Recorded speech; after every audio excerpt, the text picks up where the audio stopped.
Selamat malam Aumania. Selamat datang lagi di Midnight Live. Udah hari Jumat aja. Apa kabar penonton? Baik. Ikan sepat punya cucu. Selamat hari Jumat buat kamu yang paling lucu. Hidup itu indah di hari Jumat. Ingat, barang siapa yang bekerja keras di hari Jumat, besoknya itu hari Sabtu. Besoknya lagi hari Minggu. Hari ini akhirnya hujan ya. Dan derajat kita turun lagi. Dari 35 derajat ke 27 derajat. Yang penting mau weekend. Hari ini kita ada TGIF. Jadi langsung saja kita mulai. Inilah Midnight Live.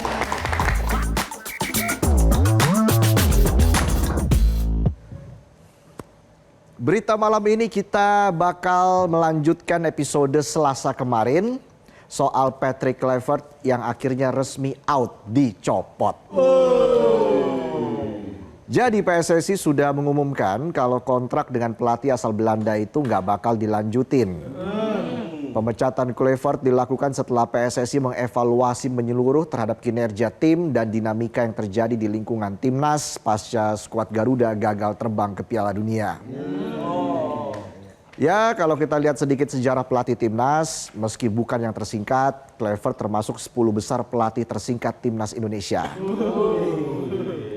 Patrick Kluivert tercatat cuma 281 hari melatih timnas. Sebenarnya durasi nggak jadi masalah. Mau cepat mau lama boleh aja, yang penting itu kan ukuran. Ukuran keberhasilan. Ukuran kesuksesan. Kalau ukuran keberhasilannya besar, kan kita sebagai pecinta sepak bola pasti puas dengan kinerja pelatihnya. Gagalnya timnas lolos ke Piala Dunia jadi salah satu alasan terbesar Kluivert out. Timnas 2 kali kalah beruntun di babak keempat kualifikasi Piala Dunia melawan Arab dan Irak.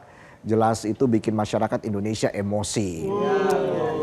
180 menit yang sangat berarti, istilah kata laga hidup mati, pelatihnya malah ngasal atur strategi.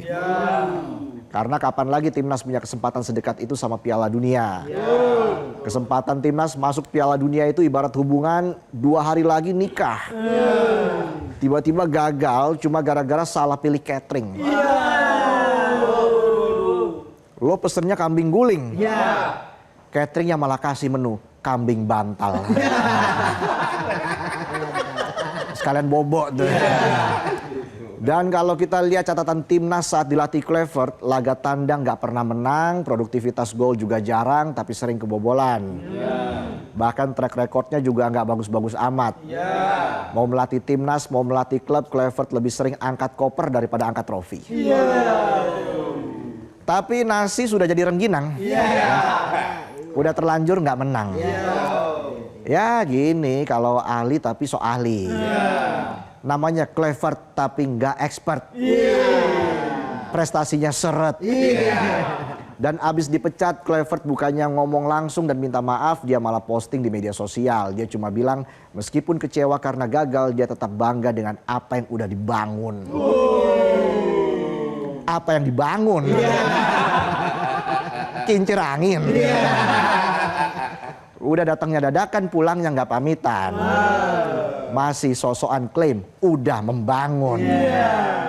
Yang ada bangun emosi supporter. Memang bisa aja kroket oren.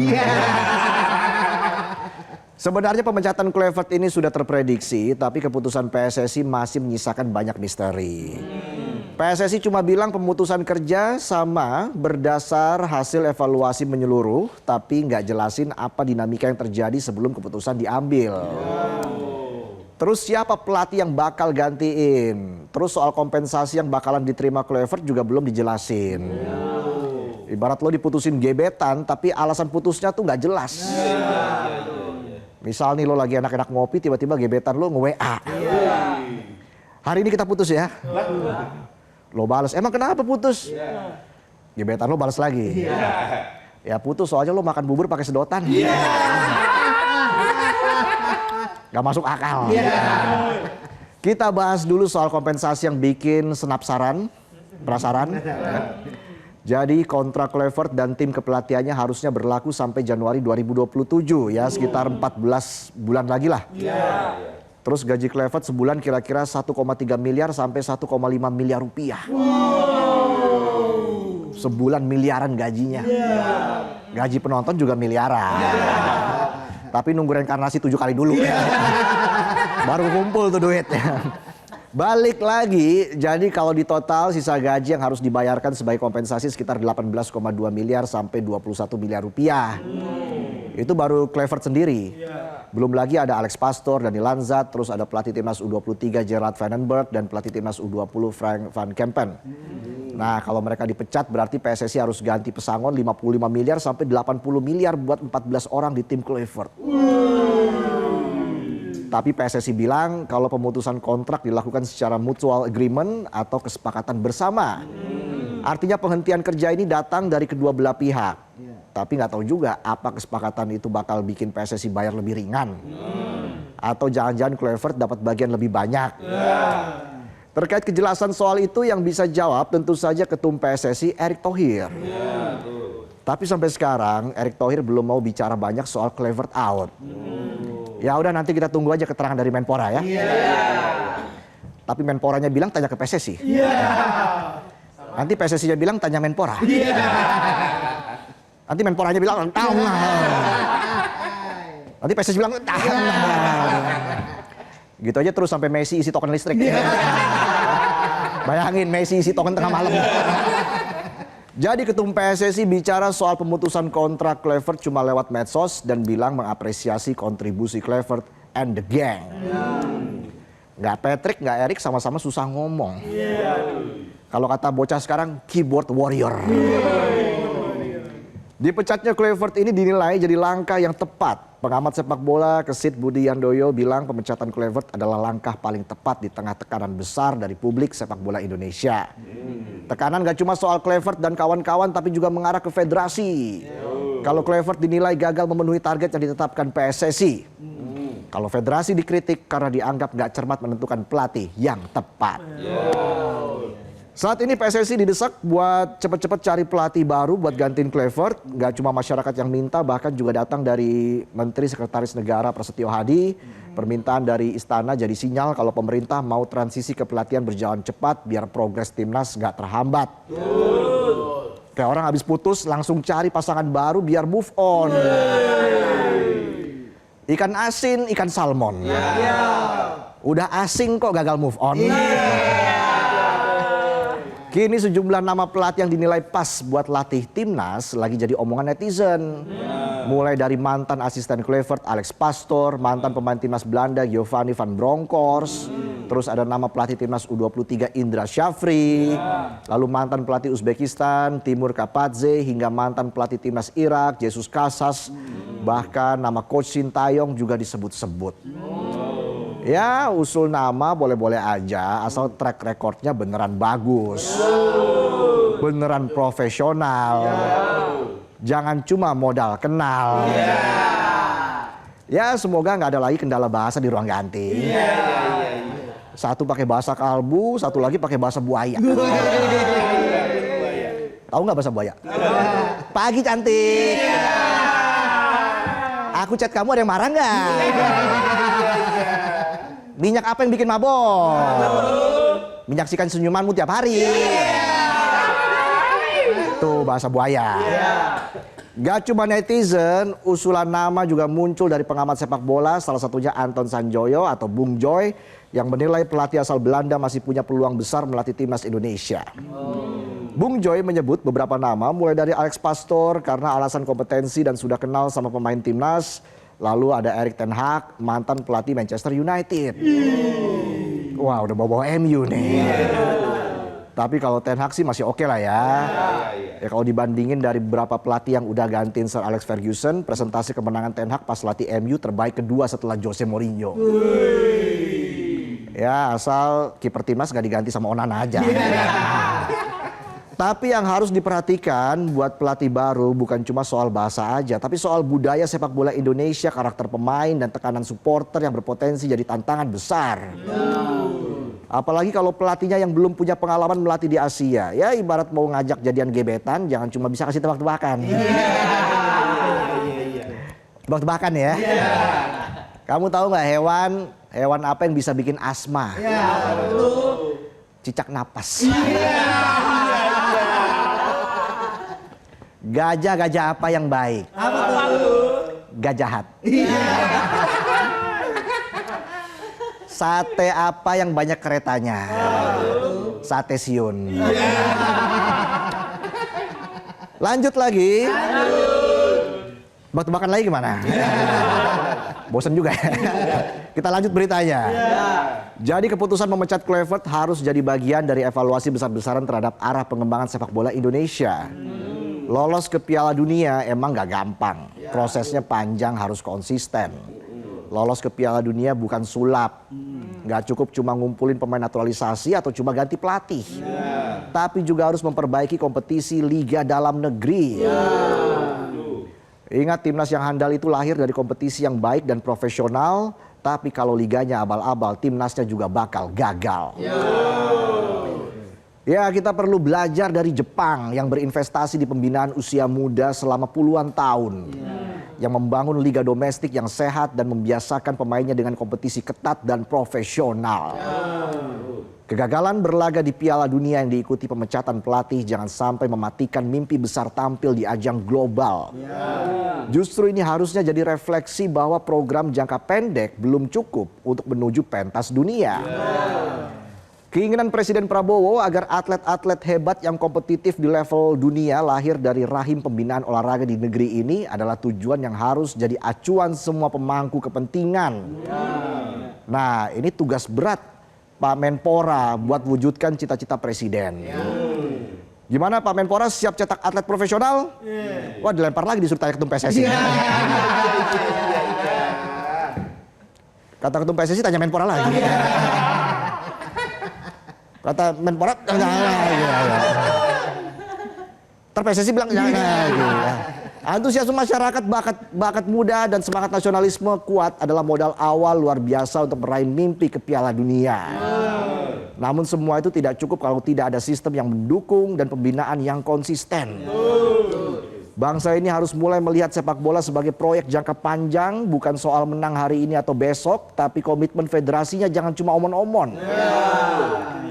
Jika mencetak timnas terus-terusan terjebak dalam pola pikir instan, maka jangan heran kalau skuad Garuda masih terjebak dengan kutukan kegagalan. Itulah tadi sajian pembuka kami di Midnight Live. Kami akan kembali dengan sejumlah informasi lain dan tentunya seperti yang saya katakan di awal akan hadir TGIF hari ini. Kira-kira Otong lagi nongkrong di mana ya? Biasa tiap hari Jumat diasik-asikan terus. Ya udah, kita jeda dulu, kami akan kembali saat lagi. Tetaplah di Midnight Live.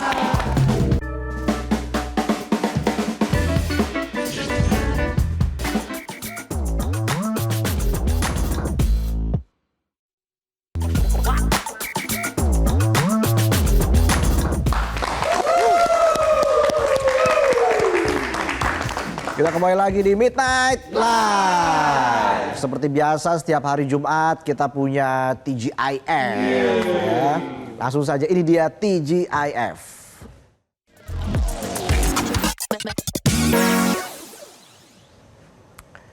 Dan langsung saja kita bergabung dengan Otong yang sedang menikmati indahnya malam di ibu kota demi melepas stres.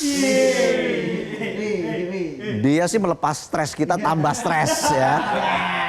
Lagi di mana, Tong? Enak banget nyeruputnya. Biasalah, udah 5 hari kerja. Ini kan Jumat malam, kita harus ngelepas stres. Jakarta lagi hujan, saya habis ngeteh sambil menikmati live music. Seru banget pokoknya.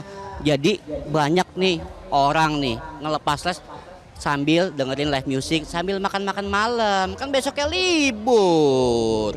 Emang penonton besok kerja.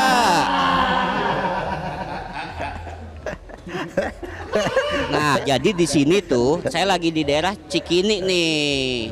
Emang live music Cikini jadi salah satu ke gondang daya tarik dia. pengunjung. Oh iya. Ke gondang dia. Aku begini gara-gara dia. Jadi saya di sini lagi nikmati live music. Emang ternyata live music tuh jadi daya tarik nih di beberapa kafe dan bar nih. Nih saya tanya nih sama orangnya nih. Nih. Ini nih ada Pak Kikin nih, asisten manajer di sini. Pak Kikin, bener nggak sih nih live music tuh jadi daya tarik pengunjung untuk datang? Iya benar banget. Jadi banyak pengunjung yang datang ke sini buat nikmatin live musik. Apalagi di Jumat weekend ya, di Jumat malam ini ya pengunjungnya ramai. Jadi pas banget buat yang ngelepas penat atau stres. Nah, emang di sini live musiknya Jumat malam doang? Enggak, kita ada di setiap hari juga kita ada live musik sama DJ. Wah, berarti bisa lepas stres tiap hari ya? Kayak penonton tiap hari stres aja mikirin cicilan. Ada-ada aja nih. Jadi pengunjung di sini bisa hadir nikmatin live music sambil makan-makan enak ya? Iya pastinya. Di kita juga banyak menu, banyak pilihan makanan. Jadi ada Asia food, ada Western. Cocok banget nih saya mau ngabisin malam Jumat malam ini nih, malam Sabtu, malam weekend ini. Thank you nih Pak Kikin nih. Thank you ya. Jadi emang saya menikmati Jumat malam, stres, rilis, healing segala macem sambil ini kayak kenal nih. Ada siapa ini? Kok ada dia lagi? Kok bisa ya? Selalu ada kebetulan. Tasya gimana Tasya kabarnya? Puji Tuhan sehat. Ya ampun. Satrio gimana kabar Satrio? Baik Kakak Oto. Tong. Ini kebetulan ada pasangan idaman Midnight Live. Ya, Saya dengar kabar terakhir mereka lagi berantem tuh. Kok bisa akur lagi sekarang? kenapa? Katanya kalian tadi berantem. Kok bisa akur lagi? Apa gara-gara abis sing along live music ini kalian bisa akur lagi nikmati Jumat malam ini? Iya bener karena kesini kita mau Friday night, mau dengerin live musiknya. Satu dia ngomong malu. Betul Mas Otong, jadi kalau kita lagi berantem, kita biasanya cari live music yang asik di Jakarta Pusat, daerah Cikini. Nah, Camden tempat yang asik, jadi kita setelah singelong langsung baikan. Jadi lagu favoritnya masih Mangu nggak nih ya? Separuh nafas. Jadi Satrio kan kemarin habis liputan 1 bulan ninggalin Jakarta naik kapal. Nih akhirnya dia bisa ngedate lagi katanya sih. Gitu Apalagi yang asik di sana? Suasananya gimana di sana? Ceritain dong. Yang asik ya makanannya enak nih. Kebetulan nih pizza nih sisa 3 slice nih ya. Ini tadi udah kita makan. Ini bukannya apa-apa kita nyedain pizza cuman 1 loyang karena emang tanggal tua. Kan lo habis dari Paris kemarin. Paris lumayan boncos. Nah, biasanya hiburannya apa lagi Tong kalau di sana? Biasanya kalau weekend ini yang paling oke lah. Iya. Di Cikini kan banyak pilihan di sini di jalan-jalan Cikini ini. Kemudian saya milih di sini karena emang live musiknya asik banget. Jadi dari jam 10 kita bisa denger live music sambil makan malam bareng pasangan, bareng teman-teman berkumpul. Ada DJ-nya juga. Jadi habis makan live music bisa joget-joget kali ya kalau doyan. Kalau saya nggak bisa joget. Tasya kayaknya salting tuh Tong. Gitu ceritanya. Tasya kamu tak salting? Aku salting. Tapi tanya dulu dong, tadi aku berantem sama Satria kenapa? Kenapa kalian berantem sama berduaan tadi? Ada yang ketahuan main pedal sama mantannya. Waduh, emang urusan mantan selalu jadi masalah ya di negeri ini ya. Mantan tuh selalu cawe-cawe. Heran deh. Waduh. Ya udah mending yang main pedal kita aja Tong ya. Iya. Kemarin kan minggu lalu kan datang tuh Padel dan Temon. Abdel. Abdel. Iya, iya. Oh Abdel, sorry, salah. Ya udah Tong, lanjut lagi Tong. Mungkin ada kata-kata hari ini? Oke, saya mau kata-kata hari ini tetap semangat, bayar cicilan. Oke, lanjut lagi, mau ngapain nih lanjut lagi? Itu ya, Sa. Lanjut, saya mau makan pizza nih, sisa 3 slice kebetulan nih, pas nih buat Satrio, Tasya sama mantannya. Iya. Oke. Thank you Tong. Ya. Lanjut lagi. Thank you, Sa. Selamat tugas. Aduh. Nonton. Oke. Salam buat Tasya dan juga Satrio. Itulah tadi ya. Malamnya Otong di tempat yang lagi asik-asik ya. Pokoknya ketemu Tasya sama Satrio juga. Nah, Otong dari tempat nongkrong langsung ke Paris. Oke, kita lihat aja nih. Otong akan mengajak kita melihat indahnya kota Paris, Prancis. Seperti apa liputannya? Ini dia.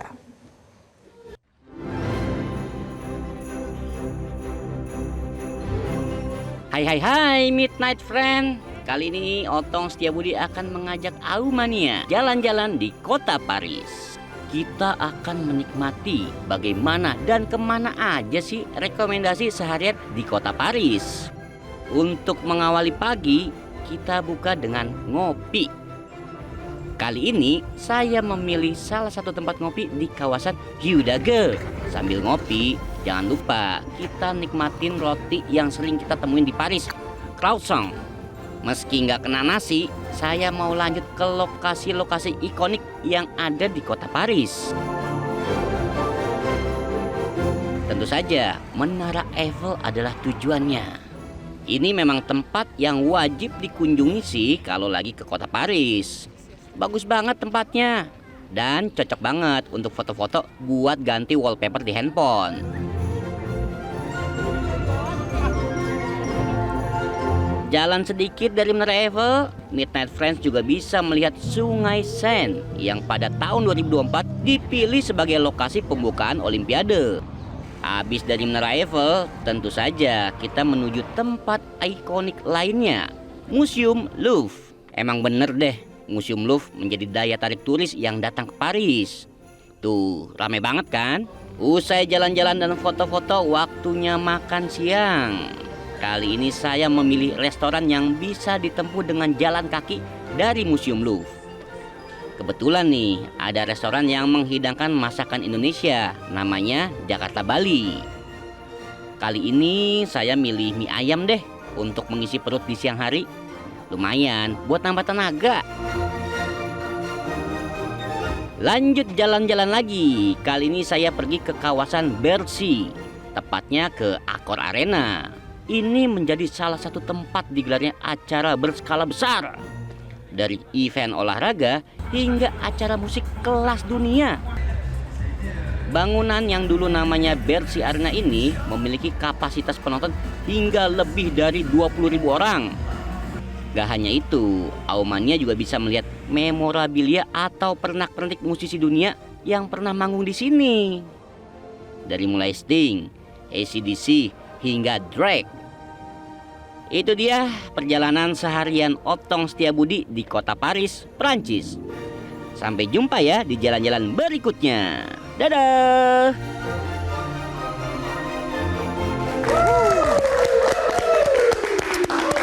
Memang nikmat sekali jadi Otong ya. Nongkrong, keluar negeri, jalan-jalan, makan. Aduh, luar biasa ya. Dan itulah tadi informasi untuk menutup segmen ketiga kita. Tapi kita masih punya segmen terakhir. Ada informasi yang bejibun nanti di segmen yang terakhir ya. Jadi kita jeda dulu, kami akan kembali saat lagi. Tetaplah di Midnight Live.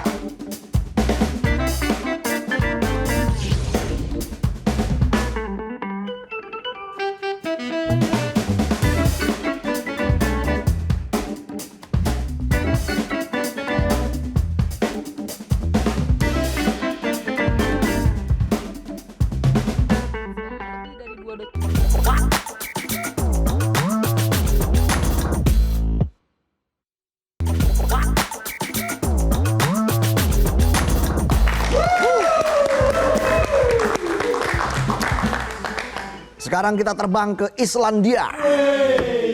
Sejak akhir 2023, Grindavik hidup seperti di ujung mimpi buruk yang berulang. Kota kecil yang berdansa di atas bara. Di balik lukisan langit merah dan lava yang menjalar bagai sungai api, ada kisah tentang hati yang terus bertahan meski tanah di bawahnya tak lagi diam. Puitis sekali ya. Ini dia informasinya. Sejak Desember 2023, kota kecil Grindavik di Islandia seperti hidup di ujung tanduk. Salah satu dari 9 letusan gunung berapi yang mengguncang wilayah itu kembali memamerkan amarah bumi. Dari kejauhan, pemandangan itu mungkin tampak seperti pertunjukan alam yang menakjubkan, sebuah lukisan api yang menari di lanskap hitam. Tapi bagi warga setempat ini bukan sekadar tontonan, melainkan mimpi buruk yang menyala-nyala. Lava mengalir bagaikan sungai api melahap rumah-rumah seperti mainan kayu di jalannya. Kini, sebagian kota dikelilingi pagar besi dan tanda peringatan seakan berkata jangan main-main dengan raksasa yang belum sepenuhnya tertidur. Anak-anak dilarang bermain di sekitar bekas jalur lava dan sirine evakuasi menjadi suara yang lebih akrab daripada denting lonceng gereja. Meski begitu, hidup tetap berjalan, pelan, tertatih, tapi tak berhenti. Warga yang tersisa mencoba menata hari seperti menyusun kembali kepingan puzzle yang terbakar. Di tengah abu dan debu, harapan masih menyala kecil-kecil seperti bara yang belum padam. Vignir Kristinsson tersenyum lebar saat dua wanita, satu-satunya pelanggan pagi itu, melangkah masuk ke toko souvenirnya yang hangat dan wangi kayu. Di dalam, rak-rak kayu ek dipenuhi benda-benda kecil yang dibuat dengan cinta seperti hiasan rusa, kelinci, hingga papan pemotong yang terasa seperti sahabat setia di dapur. Toko kecil itu seperti dunia mini yang membungkus kehangatan rumah, berdiri di jantung kota Grindavik yang tenang. Kota pesisir mungil dengan 3.800 jiwa yang hidup berdampingan dengan laut dan lava. 5 tahun silam, Kristinsson dan istrinya menanam mimpi di sini, membuka toko, menjemput turis, dan menata hari-hari dengan aroma serutan kayu. Untuk beberapa saat, roda bisnis berputar mulus seperti kapal layar yang dituntun angin lembut. Tapi seperti cuaca Islandia yang cepat berubah, nasib pun mulai bergeser. Sejak Desember 2023, Grindavik seperti hidup di atas bara.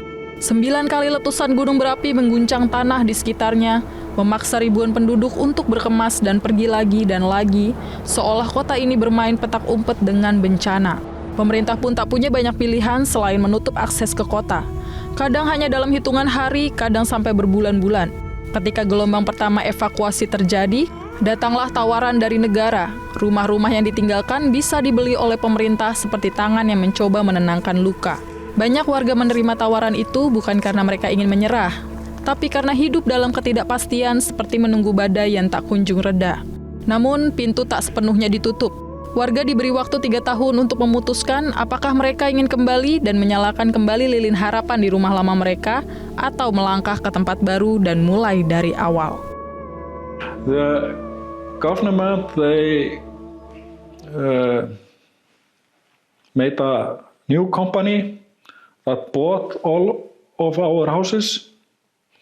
And if we would, we could put an X in the when we were selling it, and that means that if we want to buy it again, three years later, we can. So we have now approximately 1.5 years to decide if we want to buy it back.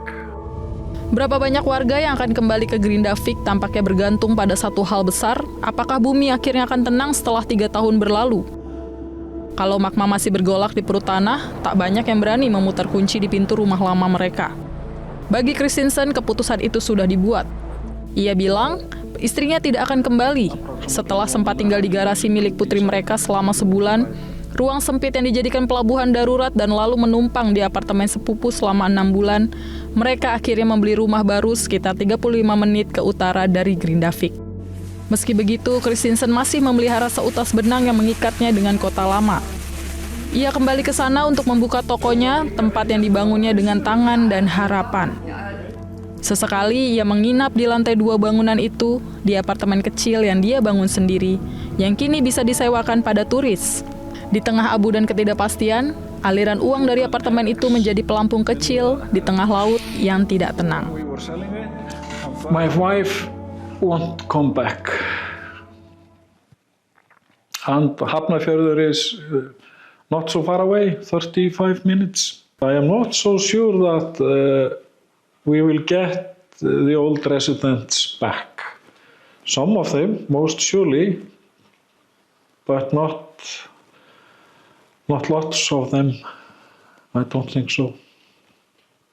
One of the reasons for that is if you decide to come back, you have to sell your houses in wherever you are and buy your old back. But what if everything starts all over again? Di beberapa sudut Grindavik dan sekitarnya, jejak letusan masih tercium seperti luka yang belum sembuh.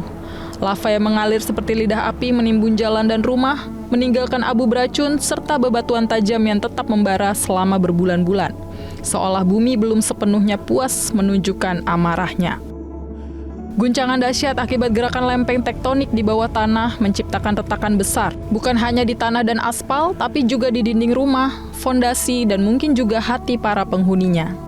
Bagi Sigurdur Enoksen, pemilik Bakari Konditori, sebuah toko roti yang sudah 30 tahun mewarnai pagi warga dengan aroma donat dan roti kayu manis, keputusan soal rumahnya cukup mudah. Ia memilih untuk tidak kembali. Dengan tenang, ia mengeluarkan ponselnya dan menunjukkan foto-foto retakan di dinding rumah. Garis-garis patah yang tampak seperti bekas luka yang sulit hilang. Meski begitu, keluarga Enoksen belum benar-benar angkat kaki. Mereka memilih bertahan lewat toko roti mereka, warisan keluarga yang kini dijalankan hanya oleh 3 orang saja, dirinya, istrinya, dan seorang anak. Dari dulu mereka tahu cara memanggang roti, tapi kini tantangannya lain. Berapa banyak roti yang harus disiapkan saat pintu dibuka? Beberapa hari, loyang-loyang mereka kosong diborong pelanggan. Di hari lain, kue-kue terpaksa dibagikan cuma-cuma atau lebih pahit lagi dibuang. Dan seperti lingkaran setan yang sulit diputus, makin banyak warga pergi, makin sedikit fasilitas yang tersisa. Makin sepi kota, makin sedikit pula yang datang berkunjung. Grindavik, kota yang dulu hidup dari laut, panas bumi, dan semangat warganya, kini berjalan pelan di atas tanah yang masih retak. It is always like that. But you try to, with your life, you don't want to stop. You want to keep going, and you have to believe. If you don't believe, if I don't believe, then I should be at my home. You need customers, and they are not always many customers each day. But when you have a special opening on the weekends, then you have a lot of people in the bakery. Meski banyak warga yang sudah meninggalkan Grindavik, masih ada segelintir jiwa yang memilih bertahan atau kembali setiap kali evakuasi usai. Mereka seperti pohon-pohon tua yang berdiri teguh di tengah badai, lelah diterpa angin, tapi akarnya tetap menggenggam tanah. Gangguan yang tak kunjung reda membuat mereka letih, tapi di balik mata yang lelah itu masih tersimpan harapan kecil. Harapan agar suatu hari nanti kehidupan di kota ini bisa kembali seperti sedia kala, tenang dan hangat seperti pelukan rumah sendiri. One of the reasons that people is not in Grindavik is there is nothing here. It's a bakery, one shop, 4 restaurants. But now everybody is optimistic and hope that these things will stop after maybe a few months or 1 year, or we don't know.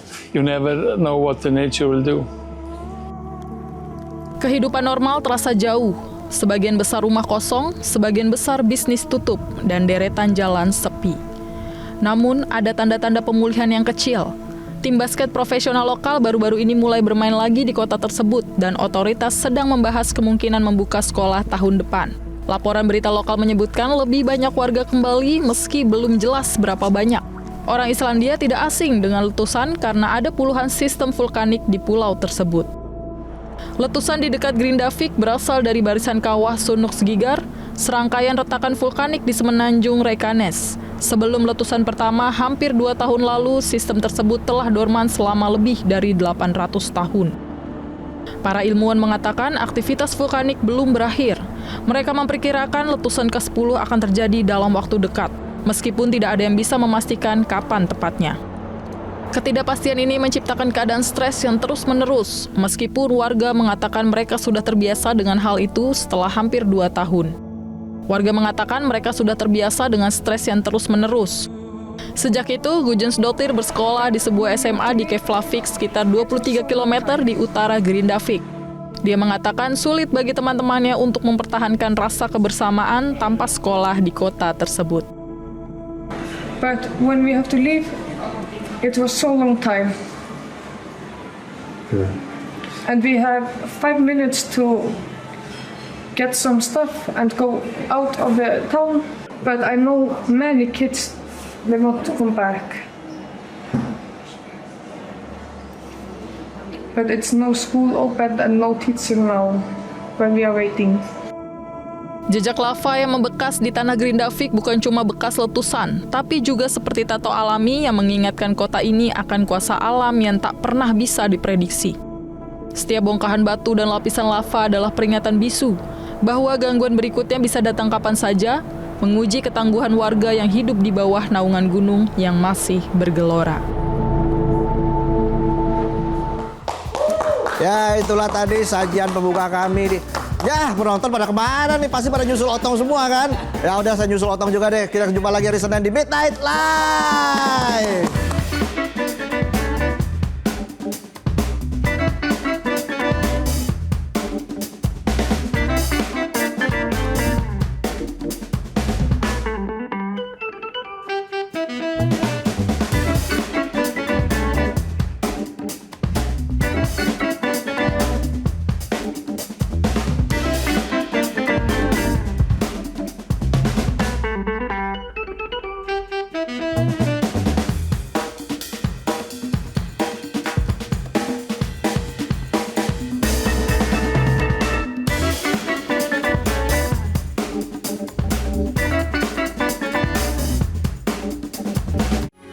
Metro TV,